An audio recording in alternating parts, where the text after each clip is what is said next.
How Rizal wished to be buried. First, Rizal asked for forgiveness from his family. In his last letter, addressed to Pasiano Rizal, he asked his brother to ask their father for forgiveness for all the pain he had caused him. To his friend Ferdinand Brumitret, he wrote, "I shall be dead. By then I am going to die with a tranquil conscience." Second one, it is better to die than to live suffering. For him, offering his life was the best way he could show his love for the country.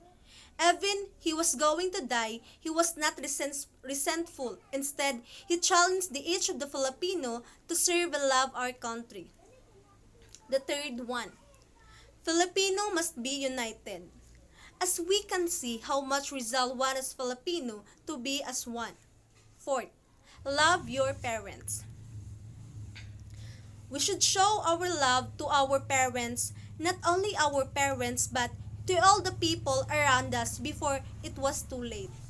Fifth, Rizal enumerated his burial wishes. The last one, Rizal loved for Josephine until his death. So now, let's move to the work of Rizal. Mi Retiro, or My Retreat, written as a reply to his mother request to describe his life in exile in Dapitan. Rizal expressed his lonely life in exile, becoming appreciative and sentimental about his life, nature, and surroundings. Mi Retiro served as Rizal's autobiography. In Dapitan, he described his hut near the shore where the sun is finer. He also described the sound of the animal and the calm skies. Through fall of gloom because of being alone, Rizal managed to live, making his loved one and the past memories as his inspiration. His poems show us that his humbleness showed up by putting it in the exact place. And if the people looking you down, there's some hope that you will rise like a sun above, that your worth will be capable to show up. And don't mind the other if they will misunderstood your words. Be humble and continue your dreams without hurting or destroying anybody. It is written in 1895 by Rizal for his loved ones. It was written to prove that life can still be abundant and full of achievements. Mi ultimos adios. Now, this is the last poem written on the eve of his execution. Originally, the poem was without a title and was not signed. The title was given by Father Mario Dachanay, a Filipino press patriot. It was published for the first time in La Independencia, a newspaper of General Antonio Lona, on September 15, 1898, a year and a half Rizal's execution. Currently, there are 28 translations of the poem.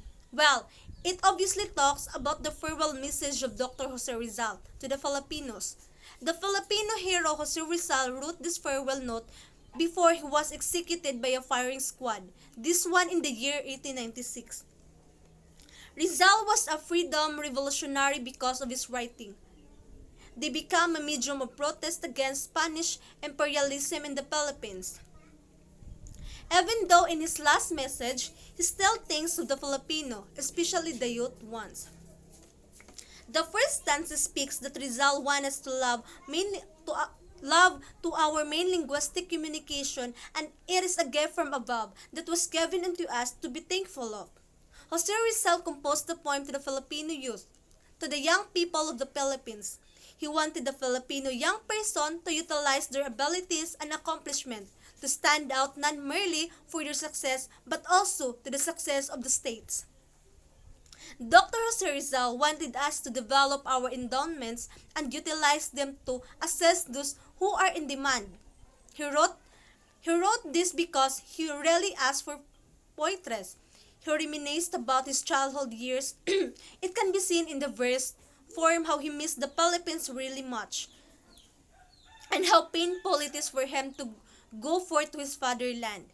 My Last Farewell is a poem about his impending death as he wanted to honor his homeland, the pre-Hispanic Philippines, for which he has given his life. He also used the poem to say goodbye to his friends and family and also to his loved ones.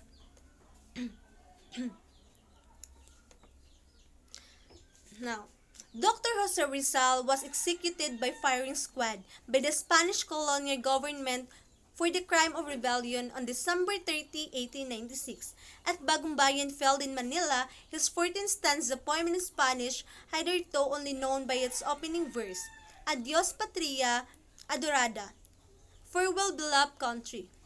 So, letter titled Mi Ultimos Adios, the last farewell, was hidden in his gas lamp in his prison cell and transferred among his personal belongings to his family after his death.